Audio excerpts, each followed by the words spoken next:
Saya selalu percaya semua kesalahan itu bisa dimaafkan. Lupa hari ulang tahun bisa dimaafkan. Lupa tanggal jadian bisa dimaafkan. Bahkan saat kata-kata menyakitkan terlontar tanpa sadar, asal ada penyesalan, bisa dimaafkan. Yang pasti bukan perselingkuhan. Perselingkuhan itu bukan sekedar kesalahan, tapi itu pilihan. Pilihan untuk mengkhianati. Pilihan untuk melepas genggaman yang selama ini setia. Pilihan untuk merusak kepercayaan yang bertahun-tahun dibangun. Dan saat kamu memilih untuk selingkuh, kamu sadar apa yang kamu lakukan. Dan kamu paham bahwa itu menyakitkan. Tapi tetap kamu lanjut. Dan karena hal itu yang membuatnya perselingkuhan tidak bisa dimaafkan. Karena kamu tidak jatuh, kamu melompat. Pasanganmu bukan malaikat. Dia juga berpeluang untuk melakukan kesalahan. Tapi kalau cinta itu benar, setia itu bukan beban.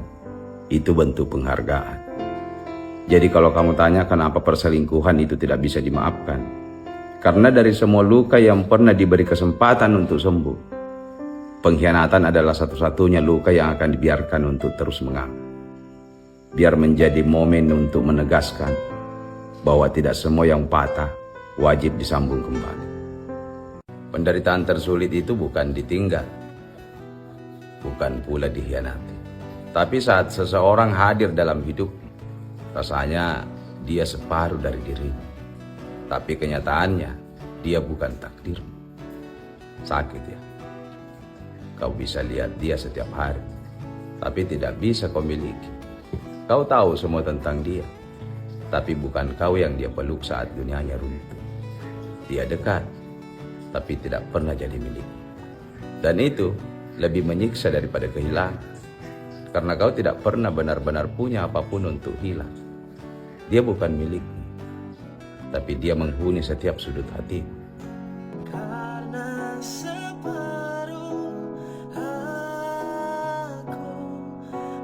Jalani saja sampai benar-benar capek. Setelah itu kamu boleh berpisah tanpa ada sedikit pun rasa yang tertinggal. Karena pisah dengan sedikit rasa tertinggal itu menyiksa perasaan selamanya. Tidak perlu buru-buru mengakhiri. Biarkan semua rasa tumpah, habis tak tersisa, sampai benar-benar lelah. Sampai tidak ada lagi upaya yang tersisa untuk menyambung sesuatu yang sudah patah. Karena kalau harus pisah, lebih baik setelah benar-benar habis. Setelah semua usaha dikikis sampai ke akar. Karena pisah yang masih menyisakan rasa adalah luka yang tidak pernah benar-benar sembuh. Ia mengendap, mengganggu tenang. Muncul tiba-tiba di malam yang sepi. Membuat dada kembali sesak tanpa sebab yang jelas. Maka jalani saja sepenuh hati. Dan kalaupun nanti berakhir, biarlah pergi tanpa sisa, tanpa dendam, tanpa harapan yang tertinggal diam-diam. Lebih baik hampa daripada diganggu rindu yang tidak bisa pulang. Kalau pasanganmu memilih meninggalkanmu karena orang lain, lepaskan saja. Jangan kejar yang sudah rela pergi, karena pada akhirnya pengkhianat lebih cocok dengan penggoda. Keduanya akan saling melengkapi. Yang satu mudah berpaling, yang satu senang merebut.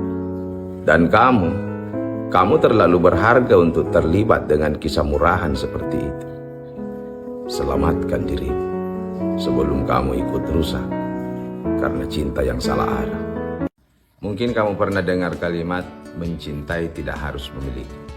Itu adalah kalimat yang paling munafik yang pernah dirangkai oleh manusia. Kalimat kosong yang paling kosong, yang dibuat untuk menyelamatkan harga diri yang paling remuk. Itu adalah kalimat yang dilumuri luka, dibungkus manis biar kelihatan bijak, padahal busuk. Orang yang bilang begitu entah sedang sok kuat atau sedang pura-pura lupa kalau hatinya rasanya seperti diludahi. Karena nyatanya ia cinta tapi tidak dapat, dan hatinya dipinggirkan. Lalu ia bilang kalau itu tidak apa-apa, dan ia ikhlas. Padahal dalam diam, ia telah membakar puncak harapan yang dulu dia bangun sendiri. Ini bukan tentang cinta secara holistik. Ini juga tentang kemarahan yang ditahan terlalu lama. Ada dendam yang belum sempat diberi nama. Dan itu luka. Luka yang disulap seperti slogan seolah-olah dia menang, padahal dia cuma punya kehilangan. Mungkin kita perlu sepakat bahwa kalau kau mencintai seseorang dan tidak bisa memilikinya, itu rasanya bukan pasrah. Rasanya ingin teriak, ingin marah, ingin hilang. Tapi kita terlalu pengecut untuk jujur. Akhirnya kita bilang yang penting dia bahagia. Padahal yang sebenarnya kita maksud, semoga suatu hari dia ditinggalkan oleh pasangannya dan dia merasakan sakit hati. Nyatanya kalimat-kalimat tentang keikhlasan, tentang kerelaan melepas, hanya kebencian yang dikemas rapi. Bro, carilah uang yang banyak. Bukan supaya bisa pamer di parkiran. Bukan supaya bisa bawa Pajero dengan pelan biar dilihat banyak orang. Bukan itu. Carilah uang supaya hari Senin rasanya seperti hari Sabtu.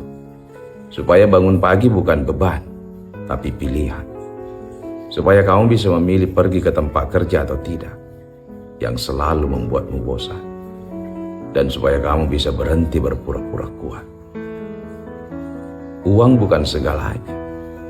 Iya, tapi coba hidup tanpa uang. Napas rasanya sempit, bahkan di kamar sendiri. Mau jadi idealis, silahkan. Tapi pastikan dulu bawa perutmu kenyang. Jadi carilah uang, bukan untuk gaya hidup, tapi supaya kamu bisa memilih hidupmu sendiri.